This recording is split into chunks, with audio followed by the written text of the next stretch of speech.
What's up, YouTube? Before we jump into these hand histories, I just wanted to congratulate the winners of the Poker Analytics giveaway. If you haven't received a notification on whether you've won or not, please check the comment section from that last video. Secondly, I also wanted to let everybody know that we've got new merch at the pokerrags.us website. There's still all of this anti-knit poker apparel, beanies, hats, hoodies, t-shirts, whatever you're looking for. But more importantly, we've come up with a new design, the Check Raise Charles Lucky t-shirt. The idea stems from a story that I believe I shared on the vlog a couple of years ago regarding an article that I think was in Card Player magazine. In this article, there was a coach who was trying to help a buddy of his out, and looking at the logs from his sessions, he noticed that a majority of the winning sessions actually had RS written next to them. When he asked his buddy what this was about, his friend felt a little bit silly about it, but let him know that the RS stood for his lucky red shirt. The coach was able to analyze from this that it's very likely that when his buddy was wearing this lucky shirt, he just felt luckier, he felt better, and as a result was also just playing better. As everybody knows, I'm a big believer in this positive mindset. I do believe it is important to come in with this winning attitude. With this positive mindset, you're also going to be able to set yourself up for success at the table to make the best decisions. In juxtaposition to this, if you're coming in feeling unlucky, feeling like nothing's really going your way, then it's very unlikely that you're going to be able to play particularly well. So we came up with this idea. I'm wearing the red shirt to commemorate that story, and we decided to go with the two horseshoes for obviously being lucky. Turn on their side, they look like two C's for Check Raise Charles. So if you're looking to get that good luck at the tables, please check out the website, purchase some merch, support your boy over here, and let's crush at the tables together. All right, thanks, guys. We are back at it with another hand history recap from the car. Trying to pump these out. I'm actually feeling really good about it. I've got a nice little routine daily of playing online PLO at night, as well as working out a little bit, and then during the day trying to put in a session and edit vlogs while I'm there. I actually just finished editing the vlog from Las Vegas when I went there. That should be up shortly, and so that's gonna be the plan going forward. Anyway, let's jump right into these hands because I know that's what you guys are here for. When I first got in there, I think there's just two games. I'm around there at about 11 a.m. And the one I'd get put into is just garbage. I don't love the fact that like people table change. It just feels kind of slimy. But at the same time, like, truth be told, that's where a lot of your win rate's going to be, game selection. And unfortunately, if your game is utter trash and the other one's good, if you're going to decide that you want to battle it out in yours until it gets better, you're just leaving money on the table.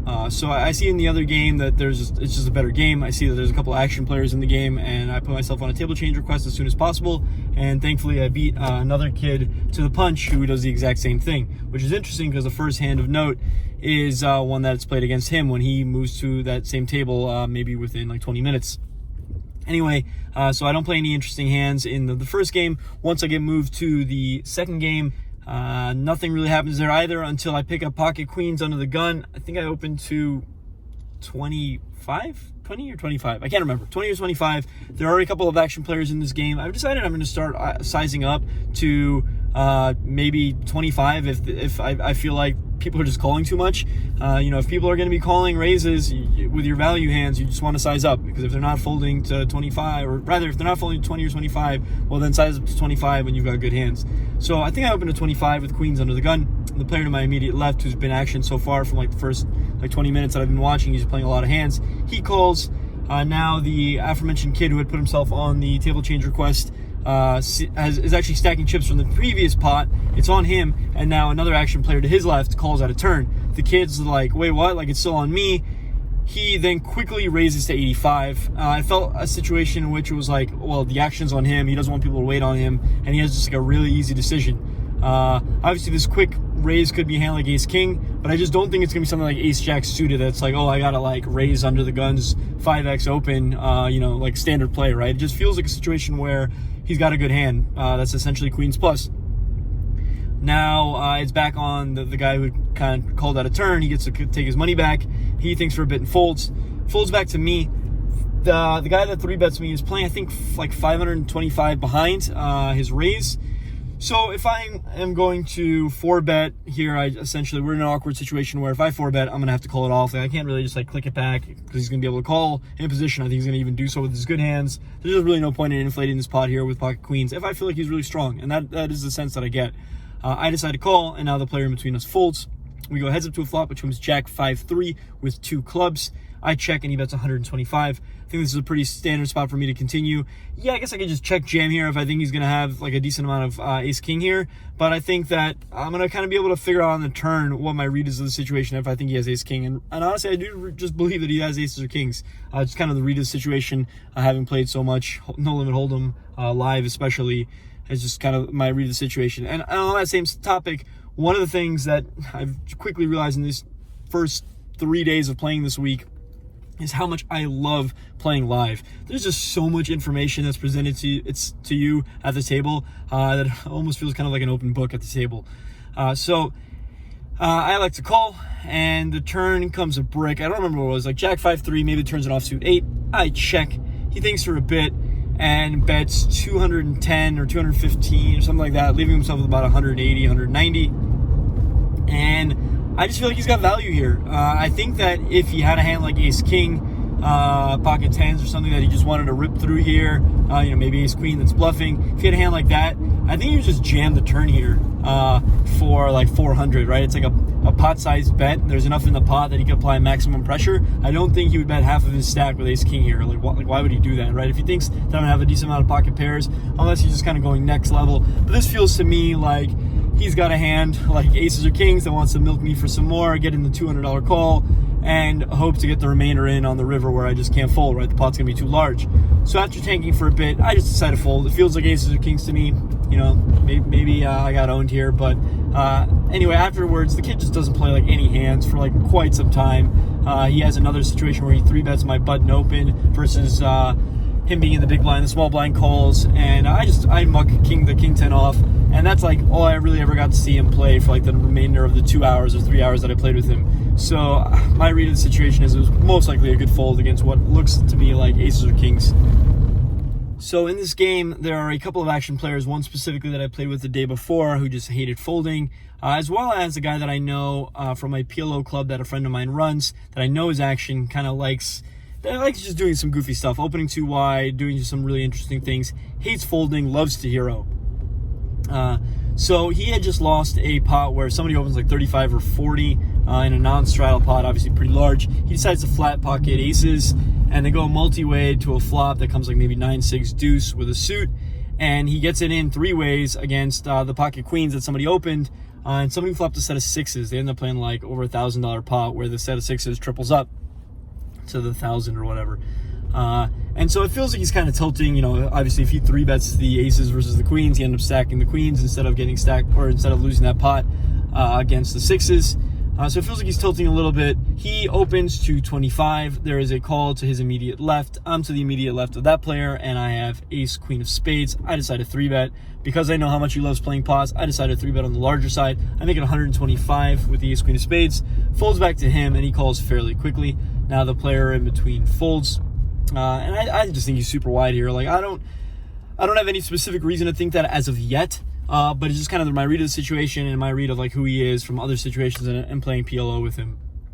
So we go heads up to a flop, which comes 8-5-5 with 2 spades. I flop the nut flush draw, about as good as it can get, obviously, other than flopping some high equity hand like ace queen X. Anyway, so he checks, and obviously I want to be betting. I don't want to bet too small. My standard here is to down bet, maybe something like 1/3 to a half, because obviously it's fairly dry.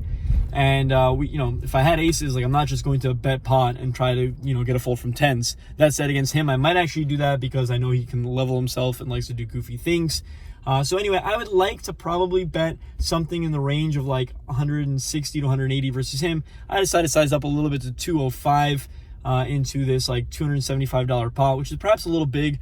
But one of the reasons why I didn't want to bet like the 180 is because I would have had to fumble with red chips. And decided it's a lot easier to just bet the $100 chips. So I bet 205, and he pretty quickly kind of clicks it back to 540. It's a little bit more than a min raise. Unfortunately, he's playing like 800, I think, total on this flop. So it's a situation where he's probably never ever folding. That's it. I'm never ever folding once this much money gets in there. And I know he can be wide. Obviously, he could have some worse flush draws. I rip it in. He snap calls. I roll my hand over. At this point, I think the player to my immediate right who flatted the 25 pre, I can't remember if he said it after the hand, but I think he says it right then. He's like, oh, I had king jack of spades. Obviously, it's not something I want to hear. The turn is a brick. The river's an 8, so it's like 8-8, 5-5. You know, possibly maybe I'm ahead of like worse flush draws, but given that the guy told me he has king jack of spades, very unlikely. And now the guy shows 8-7 off for flopping, you know, the 8 on the 8, 5-5, and then rivering the 8 for 8's full. After running the equities, I'm actually like a 51% favorite. So we play this, I think the pot was like $1,850, somewhere in that vicinity. I remember looking at his stack afterwards and seeing it was about that. So we ended up playing this like flip situation for like a nearly 2K pot. Pretty gross, and I think a clear sign of just how much variance there is in poker, right? The fact that he decides to play this massive pot with 8-7 off for really no good reason at all, and even then he still only has like 50% equity. After the hand, I was pretty happy that I didn't have a pocket pair, because obviously I would have been a monkey tilt if I had like 2 kings and he cracks me with the 8 when he only has 2 outs against, you know, an overpair. But anyway, back to obviously the variance of the situation, right? Like we play this massive pot where it's like a 50-50 coin flip, and obviously if I win that pot, then I'm off to a nice start and kind of cruising. He had another interesting hand where he got it in with like bottom pair and open-ended and a flush draw against a better pair and the same open-ended, not a flush draw, and he rivered the flush. So obviously, you know, these 2 big pots that he plays where he gets lucky, you know, there's just a ton of variance in No Limit, and that's something that I think is important to be aware of, because you need to have the bankroll to withstand this variance. Even though I lost this pot, I actually felt really good afterwards. Because, you know, I'm happy that he's deciding to play this massive pot against me with 8-7 off. And just, I know that I have the bankroll to withstand the variance, so it doesn't bother me. A long time ago when I didn't have the money, this stuff, you know, would annoy me. And I think that's an important thing to consider, you know, if you are going to be playing full time, is that you have to be able to have the bankroll to withstand this sort of stuff. Because, you know, if you're playing 2-5, buying it for 1,000, and you only have like 10K, if you lose a couple of these big flips, it's going to hurt, and it's going to affect you on the next time that you're going to have to play. Anyway, so we lose that one, and I'm particularly frustrated also because he ends up saying after the hand, he's like, "Oh, I put you on something like that," which is like, okay, man, like, so you put me on like 2 overs and a flush draw, and now you want to flip for all of it? He's also kind of a douche. There was a hand earlier in the same session where he ended up talking crap to some guy who got it in bad and got lucky. He just is one of those guys that really can't help himself at the table with his speech. Kind of a little bit of a socially awkward guy. But anyway, so yeah, now we're stuck, I think about 900 or 800 or something like that. And we've got quite a hole to dig ourselves out of. In this next hand, there's a limp from the active player, a limp on the button. I have pocket 7s in the small blind. I'm going to be isolating. I make it 35. Now another active player in the big blind calls. The other active player calls, and the button calls. We end up going 4 ways to a flop. Actually, the big blind just played a hand where he opened like 60 under the gun with 6-7 off and beat the other active player's pocket jacks when he made 2 pair. So yeah, people are doing all sorts of really interesting things. Anyway, we go 4 ways to a flop, which comes 10-9-9. Obviously not a great flop. It's good in that, you know, it's hard to make a pair, but it's bad in that a lot of the hands that are going to be calling 35 are going to have equity on this flop, right? Jack 8, 8-7, Queen Jack, 10x has me beat. Someone's going to have a 9 some percentage of the time. King Jack is 2 overs and a gutter. So it's a spot where if I c-bet, I think it's going to be hard to get folds from 3 guys who just don't like folding. So I decided to check. Now both active players check, and the button snap at 70, which is about half pot. I think you could be doing this fairly wide. Obviously, I think that I'd be playing some pocket pairs in this check call manner myself. If I had something like 2 queens or 2 kings, I might check this flop to kind of see what develops. Because again, or specifically, if I have aces, you know, it's going to be a hard flop to navigate if I bet this flop, and then now there are a myriad of turns that are going to connect to straight draws, as well as the fact that someone could have trips. So I decided to check call, and I feel like I'm going to be able to navigate this pretty well. I can tell from just the actions of the 2 other active players, they're pretty much done with this hand. So I call. The turn is an ace, which is obviously a great card for me because the button shouldn't have it very often. And it's a card that I'm going to have some percentage of the time, like if I have ace king or ace queen and decide to check call here. I don't think it's something that is going to occur that much, but I think that it's still going to be a scare card for someone betting this flop. So I check, and he checks it back pretty quick. And at this point, I feel like barring some connecting card like a king or an 8 that's gonna complete queen jack, I plan on just betting this river. The river's an offsuit 5. I bet 205, and he snap folds. Yeah, it's possible that I had the best hand here with pocket 7s. I think it's also possible this guy just has a hand like queen 10 or queen 10, jack 10, king 10. and, you know, is just like, okay, well, I don't beat anything, so I fold. And I think that's kind of another example of how important it is to be able to hand read in spots. Once this turn peels, I think it's just very unlikely that when he checks back the turn that he's going to have a hand that wants to hero this river. So we pick up that pot. This set of hands is our Ace-Jack series. I keep getting Ace-Jack, and it keeps coming Jack-High. The first 2 times it comes Jack-High, I just C-bet multi-way and get folds. The third time, I decide to check a Jack-5-3 2-spade board with the 2 active players behind me who just kept stabbing. Whenever I checked it, they would stab. So in this specific hand, when it comes Jack-5-3 2 spades, I check. The first active player bets 20 into 60. The next active player like min raises him to 50. Obviously, this is a fairly draw-heavy board. The first guy that bet, I'd seen him do this before with a pretty strong value hand. So my plan here is to raise this flop and fold to the flop better if he puts in extra, but get it in against the button, who is the looser of the two. So I make it 200, and now the guy who bets 20 folds and the guy who makes it 50 folds. Now the next hand thereafter with the Ace-Jack, I open Ace-Jack, go 3 ways to a Jack-5-4 2 club flop. I bet 40, both of them call. The turn is a 4, pairing the bottom card. The first player checks. This is the player who had beat my Ace-Queen suited. I decided to check, and now the active player on the button bets 80. The player in between folds. The active player has like another 300. I think this is kind of a slam dunk spot. There are club draws, there are straight draws. I expect my Ace-Jack here to be good a fairly frequent percentage of the time. If he has a 4, if he has 5-4, if he has pocket 5s, so be it. And now I pretty much put him all in for his like extra 300, and he angrily snap mucks his cards to the dealer. One of them flips over into 6, so yeah, maybe at 6-7, maybe at 5-6, 6-3 for straight draws. I think maybe some of those draws he decides to call it off with, maybe at pocket 6s, I'm not sure. But yeah, the Ace-Jack has been good to me. I think I won like four hands in a row with the Ace-Jack. Now in this hand, there is an open to 25 from this guy who had just gotten stacked, where he check raises a Jack-9X flop, gets called, turns a 9, bets, gets jammed on, and Sai calls it off against Jack-9, which is turns 9s full. And so it feels like he's tilting. He had already played some other pots where it looked like he was tilting. So he opens to 25. Now to his immediate left is the guy who beat my Ace-Queen suited. He kind of snap makes it 85 without any real thought, and it just feels to me like he's doing this fairly wide, maybe some Ace-10 suiteds, maybe some pocket pairs, maybe just some Ace-X hands. And so when I look down at Ace-Queen off on the button, I think it's a spot where I can't just be folding. I expect the open to be wide, and thus I expect the 3-bet to be wide. In retrospect, I think I like just 4-betting here. At the time, I decided not to 4-bet because I felt like if I was 4-betting, it would look a lot like I was attacking the player who had beat me with the 8-7, and I didn't want to get into some nasty spot where he calls, we're going to get in this inflated pot, and I know how sticky he is, and now I'm going to have to try to, you know, put in 1,000 with Ace-Queen. So I think it's the right move. I decided to kind of take the weaker move at the time, which I think is a mistake. I decided to call. At the time, I also thought, you know, if it's not going to be so bad if I let in this tilty player that opened.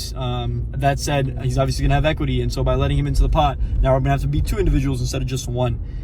Anyway, so he calls as well, and we go 3 ways to a flop, which comes 10-8-8. They both check. I think when they both check, the 3-better is very unlikely to have that great of a hand here. The opener obviously could still have pocket pairs, but I think I have the strongest range here by flatting pre. That's going to be mostly pocket pairs in my opinion, something like 9s, 10s, jacks, queens. So I decided to bet. Obviously, I need to start betting if I want to try to win this hand. If I check this back, there's really no way for me to win this hand unless I turn an ace or a queen. And if I turn an ace, it might not even be any good if one of these players has ace-king. So I decided to bet 130. In retrospect, I think I actually like sizing up a little bit more. I'm going to be trying to get folds from the first guy who can have some pocket pairs. Don't really want to get heroed by him. Anyway, so I bet 130. He calls fairly quickly, and now the 3-better in between us folds, which I expected. I think he is, like I said, 3-betting fairly wide. The turn is a jack, which is a really bad card for my exact hand. Like, yeah, I pick up outs, but I think the hands that I was ahead against, like Jack-9 suited, 9-7 suited, Queen-9 suited, that flop like open-enders or gut shots, now got there, or made a pair, right? Like Jack-9 makes a pair. And so I think it's just like a bad spot for me to be double barreling unless I specifically think he has like a hand like pocket 6s that's check calling this flop. So I decided to check it back, try to realize my equity. The river is a 5. He checks once again. At this point, I think betting is just going to look super fishy. I don't think any pocket pairs are going to be folding. It's like a hand, like if he has like 2 9s, if he has a hand like Jack 10, I don't think it's going to fold. The line that I took, it's not one that I think I'm going to fold. Like I would bet pocket queens here, but I think like I'd bet pocket queens here because it's a good value bet. I don't think that a 10 is going to fold. I think like they're just going to side call. So I decided to check it back and unfortunately lose to ace king, which I didn't expect that often. Obviously a little bit of an unfortunate turn because if the turn isn't a jack, if it's like a deuce, I'm going to just double barrel here with the ace high, and I think the ace king high is going to fold because I A, picked up equity, and B, because I think it's a bad card for my range, and specifically a good card for his range, what I expect him to have here when he is going to be opening and calling a raise and then check calling this flop. I think it's just kind of a bad spot for me to be betting the turn. Obviously in hindsight it would have been a great spot for me to bet because it's just, if he wants to check call here twice with ace king high, God bless him. But anyway, so we lose that pot, and we're trending in the wrong direction. While editing the video, I realized that my best play would have been to bet the river to the tune of about $400. Thinking about his range, I believe it consists of mostly one pair holdings such as pocket 6s, 7s, 9s, straight draws like Jack 9 and Queen Jack that turn to Jack, and flop 10s like Ace 10, Queen 10, King 10. I believe those hands will have a tough time calling a large bet. I think we can discount him having the strongest of hands such as 10s full, Jacks full, an 8, or a straight, as those would likely bet the river now that I've checked back the turn. I still retain some of the strongest hands like Jacks full as I check the turn given the stack to pot ratio and having position in the hand. Also, I can still have some strong value hands like pocket queens, which we check back the turn for pot control and value bet the river. By attacking his likely range of one pair holdings, we give ourselves a shot at winning the pot, which checking back the river with ace queen high cannot do. Now the kid that 3-bet me when I had pocket queens opens 220 and under the gun +1. The action player that beat me with the 8-7 off flats on the button. I look down at king queen off in the small blind. Obviously a hand I want to be playing, but I think it's just better to take the aggressive action. I make it 120. The pre-flop opener tanks for a bit and folds. And now obviously the player on the button who's been playing a bunch of pots with me is just not going to be folding, and I don't expect him to. Anyway, we go heads up to a flop, which comes 9-7-3 rainbow. I see bet 175. He thinks for a bit and calls. I expect him to just kind of call here with his entire range, whether it's draws, ace highs, backdoor equity. Like I think that he's just going to call a lot here in position to try to put me in a tough spot on the turn. So my plan is to double barrel turns that, aren't going to be bad for my range. Aces, kings, queens. Obviously the kings and queens make me a pair, so I'm going to be betting those. The ace is a great spot for my range. And then some undercards like deuces and threes. Anyway, the turn's a 10, which I think is obviously a bad card for my range. Specifically, it's going to hit his hands like 9-8, 10-8, 6-8, 8-jack. And I think it's a card that if I had aces or kings, I would be checking as well, because if I bet and now get raised, it's going to put me in a really gross, tough spot. One in which I think I have to call up because he's going to have a hand like 9-8 that picks up a bunch of equity. So I decided to just check it. Obviously, I do now have the 2 overs and a gut shot, so it's a good spot to double barrel, but it's a spot where I think if I do double barrel, he could put me in a world of hurt if he raises, and I'm just going to have to fold. So I decided to check, and he checks it back, which is good, obviously, because I think all my outs are live, but bad because, again, I think it's going to be real hard for me to rep much if I decide to check this turn and now want to bet the river. Anyway, the river's a king, obviously great. I now most likely have the best hand, unless he decided to get really wily with like a flopped set, or have like 8-6 for the turn nuts and, knows that he's in position, and now I'm going to bet some rivers, or he gets to have me check call some rivers. Anyway, also, I think that it's quite likely that I'm just never going to get, like, my hand should often be a hand like ace-king, right? Like, if I don't have pocket pairs like queens or jacks, which I don't think are going to be folding here, I'm going to have ace-king. So it's going to be hard for me to get value, I think, from worse if I bet here. Maybe if I bet real small, then I open myself up to a spot where if he raises, I think I have to call. I decided to check. I know that he can be spazzy, and maybe he'll turn some hands into a bluff. Maybe he'll try to get me to fold a hand like ace-queen, pocket jacks, or something like that by bombing. And obviously my intention is to check call. I decided to check. He snap checks back. My hand is obviously good. Looking back on it, should I be betting this river? I think it's close. I'm not sure that I can get value by betting this river. I think it's going to look a lot like I have exactly ace-king. Unless he really wants to try to hero me and put me on like ace-queen or just 2 random cards. At this point, I don't think it was obvious that I was 3-betting him as wide as I started to afterwards. So in hindsight, if some of the other hands got gotten shown down, this would be a value bet in my opinion, because I think I could get called by like some pocket pairs, as well as like just like a 7 or like whatever, any pair on the board. because we started getting kind of wild after this one. At this point in the session, I have another like 20 or 30 minutes before I have to go and pick up the kids. I look down at the deuce tray of hearts under the gun. Shout out Michael Jordan. And decide to open a 35 in a straddle pot. The straddle being our buddy in the buddy with the 8-7 off. I open a 35, folds to him, and he calls. We go heads up to a flop, which comes ace, jack, deuce with 2 hearts. About as good as I can ask when you're opening the deuce 3 hearts. So he checks, and now I bet 45. He check calls. That turns a deuce, another Yahtzee card. He checks. I'm obviously going to be sizing up now, trying to hopefully get value from his aces. Maybe he has a flush draw himself. I bet 120, and he pretty quickly makes it 450.